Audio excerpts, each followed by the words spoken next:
اللہ کے محبوب کی خدمت میں ایک صحابی آئے اور انہوں نے اپنے بیٹے کی شکایت کی اور کہا کہ میرا بیٹا اپنی چیزوں کو مجھے ہاتھ نہیں لگانے دیتا، اور وہ بیان کرتے ہوئے رو پڑے۔ تو اللہ کے محبوب علیہ السلام نے اس کے بیٹے کو بلایا تو اس نے کہا یہ چیزیں خراب کر دیتا ہے۔ تو اللہ کے محبوب علیہ السلام نے تاریخی جملہ ارشاد فرمایا، انتا و مالک لابیک، تو بھی اور تیرا مال بھی تیرے باپ کا ہے۔ والدین کی خوشنودی کے لیے جو تم خرچ کرو گے، ان کی خدمت میں، ان کے لباس میں، ان کی غذا میں، ان کی رہائشی ضرورت میں جو بھی تم خرچ کرو گے تو اللہ نے اس کو سب سے مقدم رکھا۔ والدین نے ساری زندگی بے لوث اولاد پر سب کچھ نچھاور کیا ہوتا ہے، اور جب والدین بوڑھے ہو جائیں تو ماں باپ کی خدمت کو اور ان کے لیے اپنے مال کو کبھی بھی نہ پوشیدہ رکھنا چاہیے، نہ چھپا کے رکھنا چاہیے، نہ ان کو دینے سے گریز کرنا چاہیے۔ بہت ساری اولادیں ہیں جو اپنے مالی معاملات، معاشی معاملات، اپنے کاروبار اپنے ماں باپ سے چھپاتے ہیں تاکہ ان کی نظر میں نہ رہیں، اور بعض تو ان کے سامنے غریب بننے کی اداکاری کرتے ہیں، ان کے پاس موجود ہو بھی لیکن وہ ان کے سامنے غریب بننے کی اداکاری کرتے ہیں۔ تو یہ بدترین صورتحال ہوتی ہے۔ ظاہر ہے یہ بھی ایک بخل کی مخفی صورت ہے۔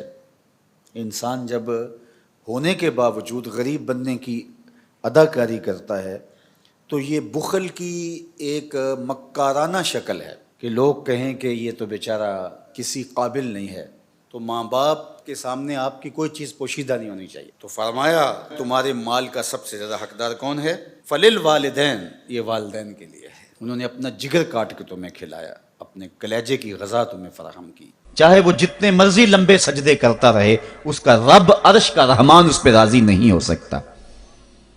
اللہ کے حبیب صلی اللہ علیہ وسلم نے ارشاد فرمایا، الا انبئکم باکبر الکبائر، لوگوں تمہیں بڑے بڑے گناہوں کی خبر نہ دے دوں؟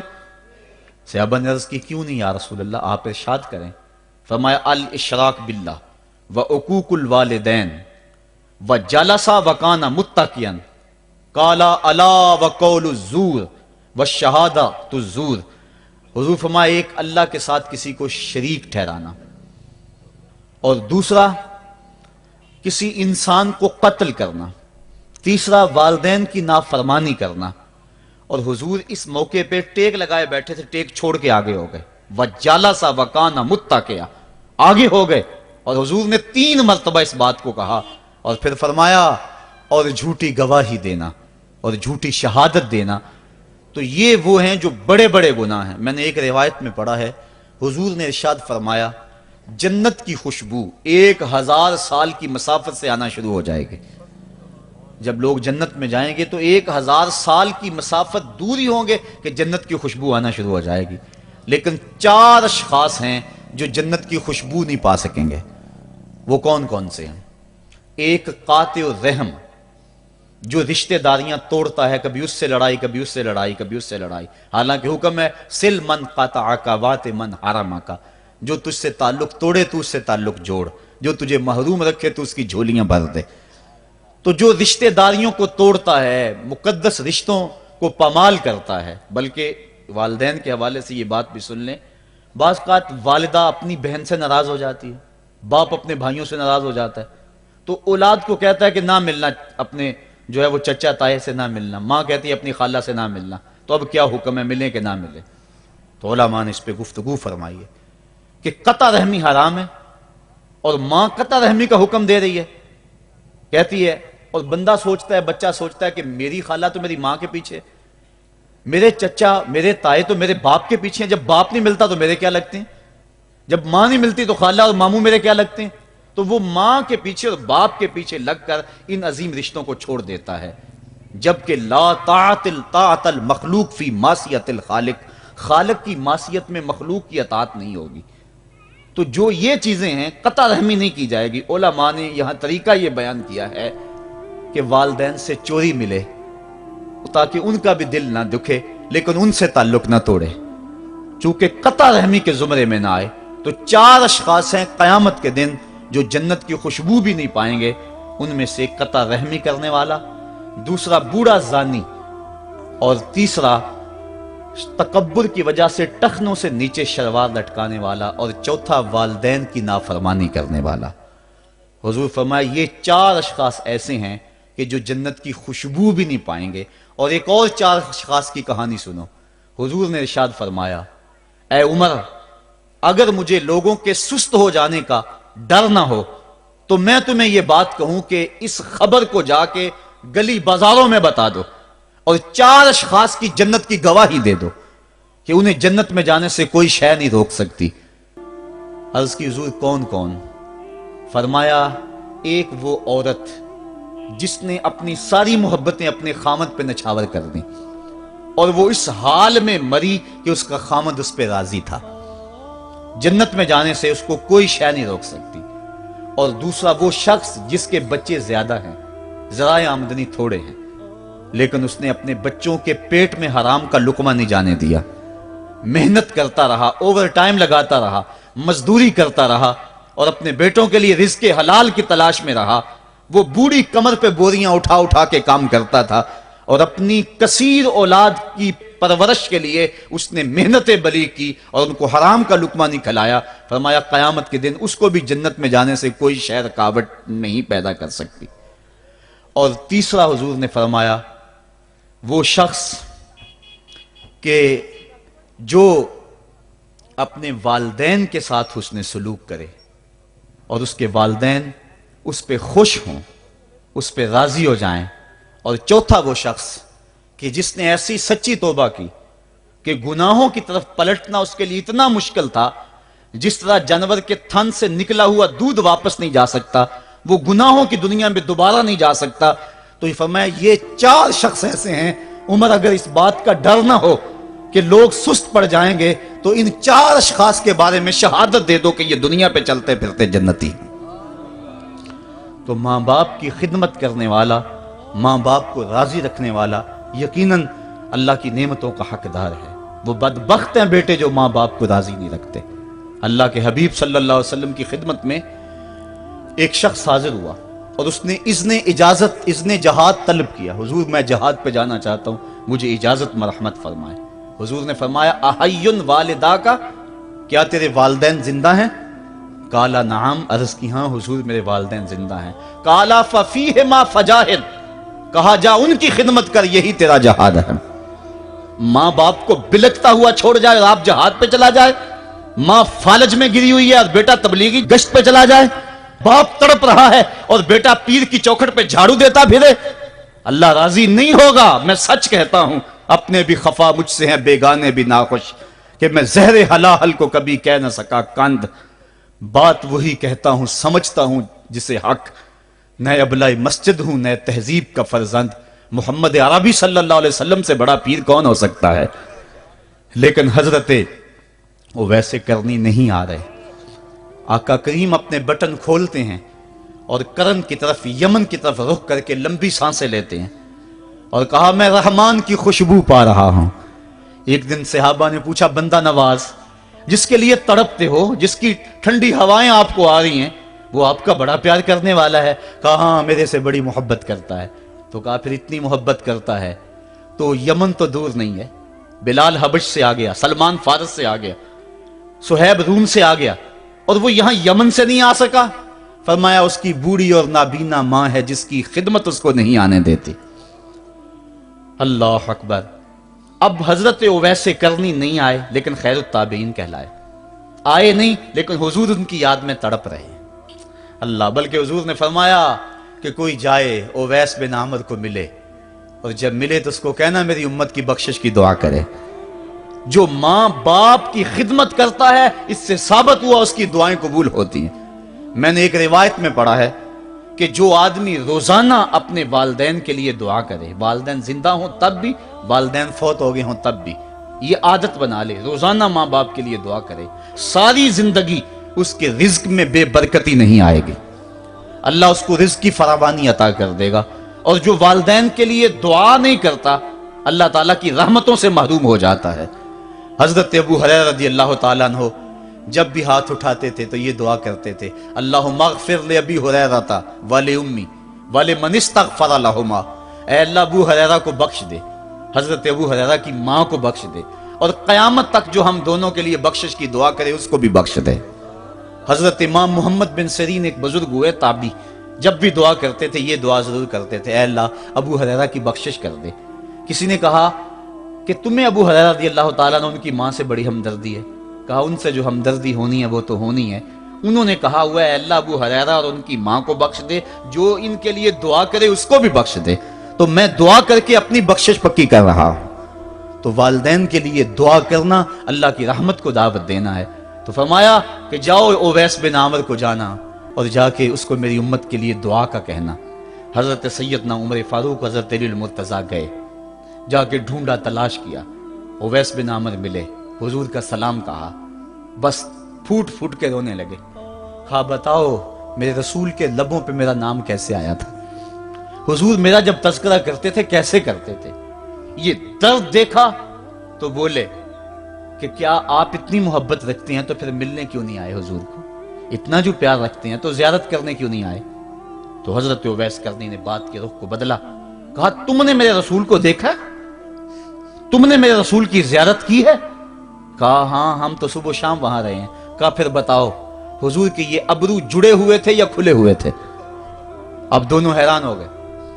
کہا تم نے تو دیکھا، میں نے تو دیکھا نہیں، تم بتاؤ نا پھر، میں تو گیا نہیں، مجھے کہتے ہو گیا نہیں، تم بتاؤ حضور کے ابرو جڑے ہوئے تھے یا کھلے ہوئے تھے؟ حیران ہیں۔ کہا حضور آپ ہی بتلائیے۔ کہا کوئی دور سے دیکھتا تو جڑے ہوئے نظر آتے، قریب آ کے دیکھتا تو کھلے ہوئے نظر آتے۔ یہ وہ ہے جو ماں کی خدمت کرتا رہا اور حضور کے دربار میں حاضر نہیں ہو سکا، لیکن حاضری اس کی تھی، وہ جہاں بھی تھا وہ نبی کے قرب میں تھا۔ تو اس لیے ماں باپ کی خدمت اتنا بڑا وظیفہ ہے۔ حضرت بایزید بستامی کہتے ہیں میں نے حق معاف کروا لی اپنی ماں سے، کہ ماں تیرے حق ادا کروں یا اللہ کے حق ادا کروں؟ تو مجھے اپنے حق معاف کر دے، میں اللہ سے اپنے حق معاف کروا لیتا ہوں، اپنی اللہ کو راضی کر لیتا ہوں۔ جنگلوں میں گھومتے رہے، 12 سال بیت گئے، ایک دن دوبارہ آئے، بستام کی سمت سے گزرے، خیال آیا چلو ماں کو سلام کر جاؤں۔ تہجد کا وقت تھا، رات کا وقت تھا، دروازے پہ کھڑے رہ گئے کہ میری ماں سوئی ہوگی، میں نے کبھی کوئی خدمت نہیں کی ماں کی، تو اب اٹھا کے تکلیف کیوں دوں؟ ساری رات کھڑے رہے۔ جب تہجد کا وقت گزرا تو نالی سے پانی آیا، سمجھ گئے کہ میری ماں تہجد کے لیے اٹھی ہے، دروازے کے قریب ہو گئے تو ماں نے ہاتھ اٹھا لیے، کہا اللہ میرا بیٹا بایزید تیری طلب میں نکلا ہوا ہے، میں نے اسے اپنے حق معاف کر دیے، تو اس کو اپنا وصال عطا کر دے۔ حضرت بایزید دروازہ کھٹکھٹانے لگے اور ماں کے قدموں میں لپٹ گئے اور رو کے کہنے لگے جس رب کو میں جنگلوں میں تلاش کرتا ہوں وہ تو رب میری ماں کے پاس ہے۔ تو ماں کی دعاؤں میں اللہ کی رضا ہے، ماں راضی ہو جائے تو سمجھ لو خدا راضی ہے۔ اللہ تعالیٰ جل شانہ نے ارشاد فرمایا وَقَضَىٰ رَبُّكَ أَلَّا تَعْبُدُوا إِلَّا إِيَّاهُ، تیرے رب نے یہ طے کر دیا ہے کہ اس کے علاوہ کسی کی پوجا نہیں کرو گے، وَبِالْوَالِدَيْنِ إِحْسَانًا، اور والدین کے ساتھ اس نے سلوک سے پیش آؤ گے۔ اِمَّا يَبْلُغَنَّ عِندَكَ الْكِبَرَ أَحَدُهُمَا أَوْ كِلَاهُمَا فَلَا تَقُل لَّهُمَا أُفٍّ وَلَا تَنْهَرْهُمَا، اگر تیرے پاس دو یا دونوں میں سے ایک بڑھاپے کو پہنچ جائیں تو پھر ان کے سامنے تو نے اف بھی نہیں کہنی اور نہ ان کو جھڑکنا ہے اور ان سے نرم لہجے میں بات کرنی ہے۔ جب ماں باپ جوان ہوں، بچوں کی ضروریات پوری کر رہے ہیں، ان کے تعلیمی اخراجات اور ان کے معاشی سارے معاملات درست کر رہے ہوں، تو اس وقت تو والدین کی بچے تعظیم کرتے ہی ہیں۔ امتحان اس وقت شروع ہوتا ہے جب ماں باپ بوڑھے ہو جاتے ہیں اور چلنے پھرنے کی سخت بھی نہیں رہتی، صرف سانس کی ایک ڈوری لٹکی رہتی ہے، اور جس طرح بچہ اپنے بدن سے مکھی بھی نہیں اڑا سکتا تھا، اب یہ حالت ماں باپ پر آ گئی اور بچے کی طرح مزاج چڑچڑا ہو گیا۔ زمانے کے حالات بدل گئے لیکن ماں کی باپ کی وہ پرانی روش ہے، وہ اسی انداز میں اسی ڈگر میں بات کرتا ہے۔ یہ آزمائش کے دن ہیں، یہ امتحان کے دن ہے، اب دیکھنا ہے والدین کی اس وقت تعظیم کون کرتا ہے۔ فرمایا اما یبلغن عندک الکبر، اگر تیرے پاس وہ بڑھاپے کو پہنچ جائیں، دونوں پہنچ جائیں یا تیری خوش قسمتی کہ دونوں میں سے ایک پہنچ جائیں یا دونوں پہنچ جائیں، تو پھر ان کی تو نے تعظیم کرنی ہے۔ کیا کیسے تعظیم کرنی ہے؟ فلا تقل لہما اف، تو نے ان کو اف بھی نہیں کہنا۔ حضرت امام فخر الدین رازی کے حوالے سے میں آج ہی صبح یا گزشتہ شب اف کی تشریحات دیکھ رہا تھا، انہوں نے 12-13 اقوال بیان کیے ہیں لیکن 2 قول فرماتے ہیں۔ اف یہ ہے کہ انسان کے بدن کے اوپر جو شفاف رہتا ہو، صاف رہتا ہو، مٹی پڑ جائے، ریت کا ذرہ پڑ جائے تو اس کو پھونک مار کے اس کو ہٹاتا ہے، تو وہ پھونک سے جو آواز پیدا ہوتی ہے اس کو عربی میں اف کہتے ہیں۔ تو پھر اف ہر اس چیز کے لیے منقول ہو گیا جو ناپسندیدہ ہے۔ ایک تو قول یہ ہے کہ والدین کے سامنے اس احتیاط سے رہو۔ دوسری بات، آپ فرماتے ہیں اف کا مفہوم یہ ہے کہ جب ماں باپ بوڑھے ہو جائیں تو بول و براز چارپائی پہ نکل جاتا ہے اور انسان ان کو اٹھا کے ان کی خدمت کرتا ہے، صفائی کرتا ہے، کپڑے بدلتا ہے۔ انسان کی طبیعت میں جو فطری نفاست ہے اس کے تحت اس کو ماں باپ سے جو مکروہ اور ناپسندیدہ بو آتی ہے اس سے وہ بچنا چاہتا ہے۔ وہ نفرت ماں باپ سے نہیں ہوتی، وہ نفرت اس بدبو سے ہوتی ہے جو ماں باپ کے بدن سے یا چارپائی سے یا کپڑوں سے اٹھ رہی ہے۔ تو بندہ اپنے جو ہے وہ ناک پہ کپڑا رکھ لیتا ہے اس بدبو سے بچنے کے لیے۔ تو اف کے مفہوم کو بیان کرتے ہوئے حضرت امام رازی کہتے ہیں کہ انسان کو اس بات سے بھی روکا گیا ہے کہ تو اپنے ناک پہ کپڑا رکھ کے اگر ان کو صفائی کر رہا ہوگا تو ماں باپ کے نازک دل پہ کہیں یہ بوجھ نہ آ جائے کہ میرا بیٹا مجھ سے نفرت کر رہا ہے۔ اس لیے والدین کی تعظیم کا عالم یہ ہے کہ تو کھلے ناک سے ان کی خدمت کرے اور وہ بدبو سہتا رہے اور اپنے ناک کے اوپر کپڑا بھی نہ رکھے کہ تیرے ماں اور تیرے باپ کے دل کے اندر اتنا خلال اور ملال بھی پیدا نہ ہو۔ یہ ہے اف کا زمرہ۔ حضرت امام حسن رضی اللہ تعالیٰ عنہ نے ساری زندگی اپنی والدہ حضرت فاطمہ زہرا کے ساتھ بیٹھ کے کھانا نہیں کھایا تھا۔ ایک دن حضرت سیدہ فاطمہ نے فرمایا کہ بیٹا میرا جی چاہتا ہے کہ میرے ساتھ تم بیٹھ کے کھانا کھاؤ، لیکن تم نے کبھی بھی میرے ساتھ بیٹھ کے کھانا نہیں کھایا، کیا وجہ ہے اس کی؟ تو حضرت امام حسن فرمانے لگے، عرض کرنے لگے، امی میں اس ڈر سے آپ کے پاس بیٹھ کے کھانا نہیں کھاتا کہ کہیں کسی لقمے کی طرف آپ کی نظر بڑھ جائے اور میں عدم آگہی کی وجہ سے اپنے ہاتھ کو اس لقمے پہ ڈال لوں اور نہ جان سکوں کہ اس لقمے کو اٹھانے کا ارادہ میری ماں کے دل میں پیدا ہو چکا ہے اور میں اللہ کی رحمتوں سے محروم ہو جاؤں، اس ڈر سے میں آپ کے ساتھ بیٹھ کے کھانا نہیں کھایا کرتا۔ یعنی ماں باپ کی تعظیم کا عالم یہ ہے، اف تک نہ کہو۔ حضرت سعید بن المسیب رضی اللہ تعالی عنہ جلیل القدر تابعی ہیں، وہ فرماتے ہیں کہ والدین کے سامنے بیٹے کی حالت کیا ہونی چاہیے۔ وہ فرماتے ہیں جس طرح بھاگا ہوا غلام پکڑا جائے اور اس کو پکڑ کے جو ہے وہ آقا کے سامنے پیش کر دیا جائے، تو اس بھاگے ہوئے غلام کو پکڑ کے جب آقا کے سامنے پیش کر دیا جائے تو جو حالت اس غلام کی ہوتی ہے، بیٹے کی حالت یہ ماں باپ کے سامنے ہونی چاہیے۔ اب ان بیٹوں کو سوچنا چاہیے جو اپنے ماں باپ کو دقیانوسی کا تانا دیتے ہیں اور سمجھتے ہیں یہ اولڈ فیشن ہے، انہیں کیا پتا زمانہ کہاں چلا گیا ہے، اور ان کے فیصلوں کو مسترد کرتے ہیں۔ علماء نے اس بات کو تفصیل کے ساتھ بیان کیا ہے کہ شریعت کے جو قطعی ضابطے ہیں ان ضابطوں اور ان قوانین کو اور ان معاملات میں تو والدین کی فرما برداری نہیں ہوگی اللہ کی اگر معصیت ہوتی ہو، لیکن جو معاملے شک والے ہیں وہاں ماں باپ کے قول کو ترجیح دی جائے۔ تو فرمایا ان کے سامنے اف بھی نہیں کہنی، وَقُلْ لَهُمَا قَوْلًا كَرِيمًا، اور ان سے نرم لہجے میں بات کرنی ہے۔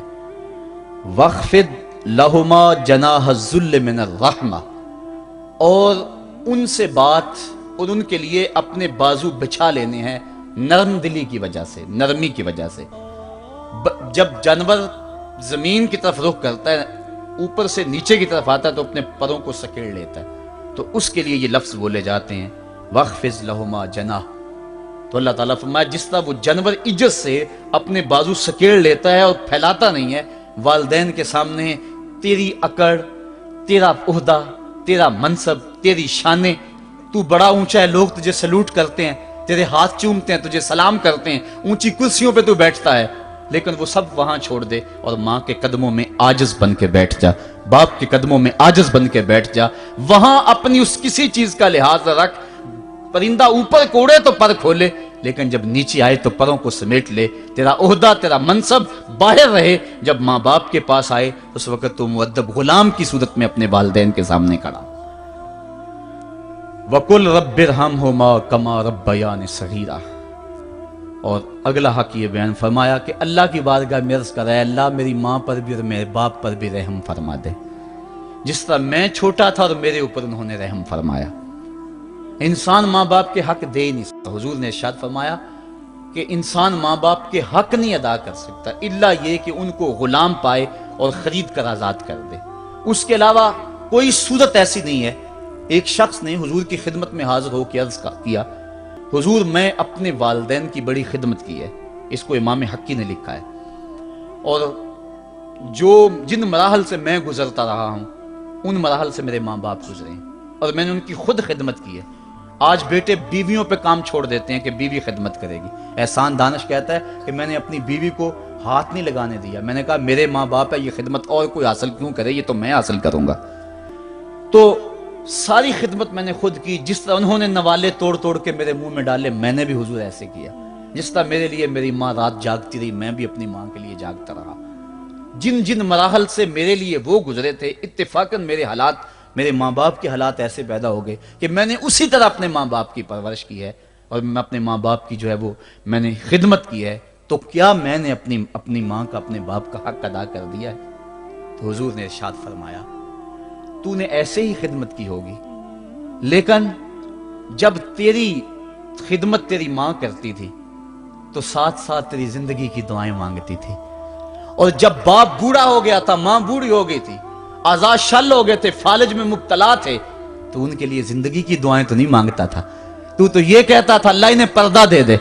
تیری ماں نے تو کبھی تیرے لیے پردہ نہیں مانگا تھا. بیٹا لولا ہو، بیٹا لنگڑا ہو، ماں کبھی نہیں کہتی بیٹے کو ڈاکٹر جواب دے دیں. ماں کبھی نہیں کہتی کہ میرے بیٹے کو اللہ پردہ دے دے. ماں یہی کہتی ہے مالک مجھے لے لے، میرے بیٹے کو زندگی دے دے. میں سب کچھ بیچ دیتی ہوں، اپنا زیور بیچ دیتی ہوں، میرے بیٹے کی صحت بچ جائے، میرے بیٹے کی زندگی بچ جائے. ماں کی موجودگی میں کوئی کہہ بھی نہیں سکتا. باپ کے لیے تو کہہ دے، ماں کے لیے تو کہہ دے بڑی تکلیف ہے تیرے باپ کو، بڑی تکلیف ہے تیری ماں کو، اللہ کرے اب پردہ ہی عطا کر دے. خود نہیں کہتا تو کسی سے یہ سن سکتا ہے بندہ، لیکن ماں سن سکتی ہے کوئی کہے اللہ تیرے بیٹے کو پردہ دے دے. تو فرمایا جب وہ تیری خدمت کرتے تھے تو وہ تیری زندگی کی دعائیں مانگتے تھے، اور جب تو خدمت کرتا تھا تیرے دل میں ان کے پردے کی آرزو تھی. فرمایا تو جتنی مرضی خدمت کی ہے، ماں کی خدمت کا بدل کیسے ہو سکتا ہے؟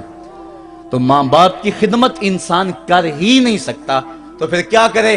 عرض کرے اللہ میں تو خدمت نہیں کر سکتا، تو ان کے اوپر رحم فرما دے. ماں باپ کے لیے دعا کرے. علماء نے یہاں بیان فرمایا ماں کافر ہو تو پھر بھی دعا کرے، باپ کافر ہو تو پھر بھی دعا کرے، مومن ہو تو پھر بھی دعا کرے، گناہگار ہو پھر بھی دعا کرے، نیکوکار ہو پھر بھی دعا کرے، دعا نہ چھوڑے. حضرت ابو ہریرہ رضی اللہ تعالیٰ عنہ فرماتے ہیں میری ماں کافرہ تھی اور میں حضور کا غلام، اور ماں ہر وقت اپنی دھن میں اور میں اپنی دھن میں ہوں. حضرت ابو ہریرہ کے بھائی کوئی نہیں ہے، باپ فوت ہو گئے ہیں، بہن کوئی نہیں ہے، ابھی شادی بھی نہیں ہوئی، دنیا پہ رشتہ ہی کوئی نہیں سوائے ماں کے. گھر آتے ہیں تو ماں سے بات کرنی ہوتی ہے، جو سن کے آتے ہیں ماں سے وہ دکھ کھولنا ہوتا ہے، بات کرنی ہوتی ہے، حضور کی باتیں سنانی ہوتی ہیں. لیکن ماں ہے اتفاق سے کافرہ ہے، حضور کی بات وہ سننا گوارا نہیں کرتی. حضرت ابو ہریرہ کو اور بات آتی کوئی نہیں، وہ تو کرتے ہی حضور کی باتیں. ایک دن حضور کی بات چھیڑی، ماں کی زبان سے کوئی جملہ ایسا نکلا جو سخت تھا، گوارا نہ ہوا، چھوڑ دیا گھر کو. ماں تیری عظمت کو سلام، لیکن رسول اللہ کے مقابلے میں تیری کوئی شان نہیں ہے. گھر سے نکلے، لیکن نکلے تو پاؤں ڈگمگا رہے تھے کہ دنیا پہ ایک ہی رشتہ تھا وہ بھی جاتا رہا. چند قدم چلے تو دل میں خیال آیا سارے دکھوں کا جو مداوع کرتا ہے میں آقا کی بارگاہ میں یہ دکھڑا کیوں نہ بیان کر دو. دریائے رحمت جوش میں تھا، وہ دلوں کی حالتیں بوجھ لینے والے آقا نے پوچھا ابو ہریرہ کیا ہے؟ عرض کی حضور میری ماں کی ہدایت کے لیے دعا کر دو. یہ کہا اور پھوٹ پھوٹ کے رونے لگے. حضور نے فوراً ہاتھ اٹھا دیے اور مسلم کے لفظ ہیں اللہم اہد ام ابی ہریرہ تا، اے اللہ ابو ہریرہ کی ماں کو ہدایت عطا کر دے. بس یہ بات سنی حضرت ابو ہریرہ کا چہرہ کھل اٹھا، اپنے گھر کو دوڑ لگا دی. کوئی رستے میں ملا، کہا ابو ہریرہ اتنی تیز تو تم کبھی نہیں دوڑتے تھے، آج کیا ہوا؟ اتنی تیز تیز کیوں دوڑ رہے ہو؟ کہا آج ہی تو دیکھنا چاہتا ہوں کہ گھر پہلے میں پہنچتا ہوں یا میرے آقا کی دعا پہلے پہنچتی ہے. حضرت ابو ہریرہ فرماتے ہیں جب میں گھر پہنچا تو دروازہ بند تھا. میں نے دستک دی، اندر سے آواز آئی بیٹا ٹھہرو میں آتی ہوں. کہا اس لہجے کو جان گیا، اس میں محمد کی بولی بول رہی ہے. کہا تھوڑی دیر کے بعد میری ماں آئی، تازہ غسل کی وجہ سے اس کے بالوں سے پانی کے قطرے ٹپک رہے تھے، اور میری ماں زنجیر کھول رہی تھی، اس کے لبوں پہ شہادت کا کلمہ جاری تھا. تو والدین کے لیے مغفرت کی دعا کرتے رہیں، والدین کی بخشش کی دعا کرتے رہیں. والدین جب دنیا پہ ہوتے ہیں تو اللہ کی رحمت کا گھنا سایہ ہوتے ہیں، لیکن جب دنیا سے چلے جاتے ہیں ان کی قبر سے بھی فیض ملتا ہے اور سکون اور طمانینت ملتی ہے۔ والدین فوت ہو جائیں تو ان کے حق ختم نہیں ہو جاتے، بلکہ حدیث میں آتا ہے 4 حق ایسے ہیں والدین کے جو مرنے کے بعد بھی اولاد کے ذمہ باقی رہتے ہیں۔ الصلاۃ، ان کے اوپر نماز جنازہ پڑھی جائے۔ دوسرا حق الاستغفار لہم، ان کے لیے بخشش کی دعا کرتے رہی جائے، مسلسل دعا کی جائے بخشش کی ان کے لیے۔ اور ایک روایت میں نے پڑھا ہے اگر کوئی بندہ اس کے والدین حالت ناراضگی میں فوت ہو گئے، والدین ناراض تھے، موقع نہ مل سکا منانے کا اور والدین فوت ہو گئے، تو حدیث میں آتا ہے کہ وہ کثرت کے ساتھ، ایک تو وہ اپنی خالہ کے ساتھ، ماں اگر فوت ہوئی ہے تو باپ ہوئی ہے تو باپ کے بھائیوں کے ساتھ اس نے سلوک کرے، باپ خوش ہوگا۔ دوسرا کثرت کے ساتھ اپنے والد کے لیے استغفار، والدہ کے لیے استغفار کرتا رہے۔ جب کثرت سے استغفار ہوتا رہے گا تو اس کے والدین راضی ہوں گے، اللہ اس کے گناہ کو معاف فرما دے گا۔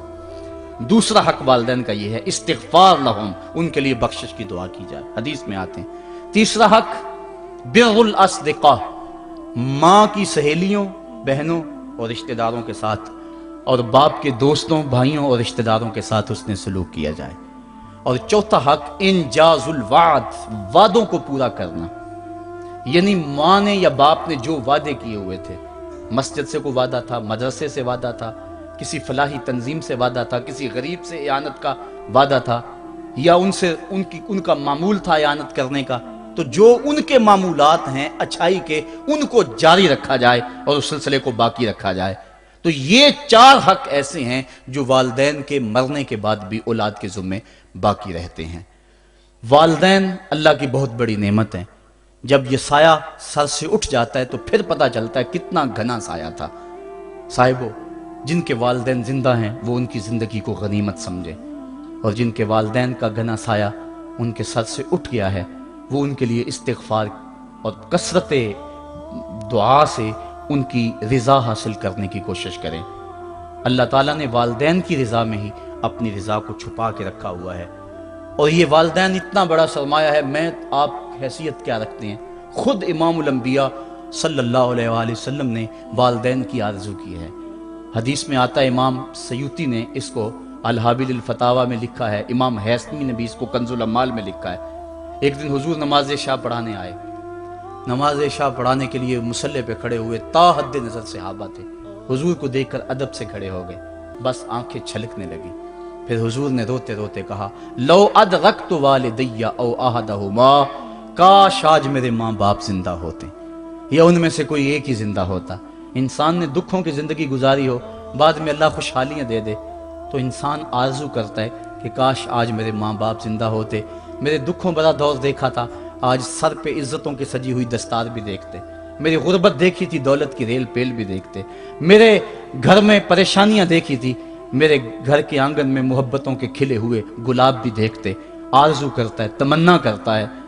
اللہ کے حبیب صلی اللہ علیہ وسلم کے والد اس وقت انتقال کر گئے تھے جب حضور شکم مادر میں تھے، والدہ اس وقت انتقال کر گئی جب عمر 6 سال تھی۔ ابوا کی ریت کے ٹیلے ہیں، مدینہ المنورہ سے واپسی ہے، حضرت آمنہ، حضرت ام ایمن اور حضور، 3 نفوس پہ مشتمل یہ قافلہ ہے، 2 اونٹ ہیں۔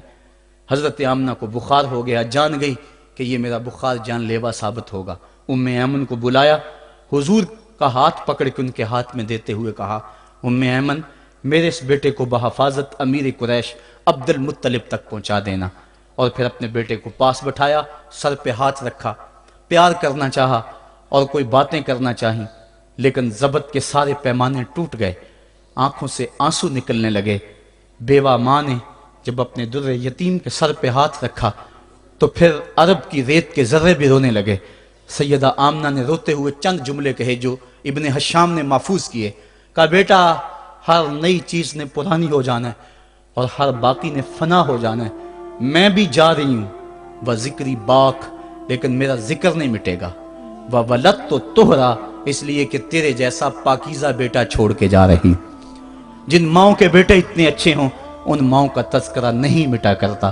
یہ جملے کہے، اس کے بعد حضرت آمنہ نے آنکھیں بند کر لیں۔ حضور علیہ السلام اپنی ماں کے جسد پہ پھوٹ پھوٹ کے روئے، ریت کے ٹیلے میں ماں کی تدفین کی، اوپر مٹی انڈھیل دی، آنسوں کا چھڑکاؤ کیا۔ آج ہو بھی کیا سکتا تھا،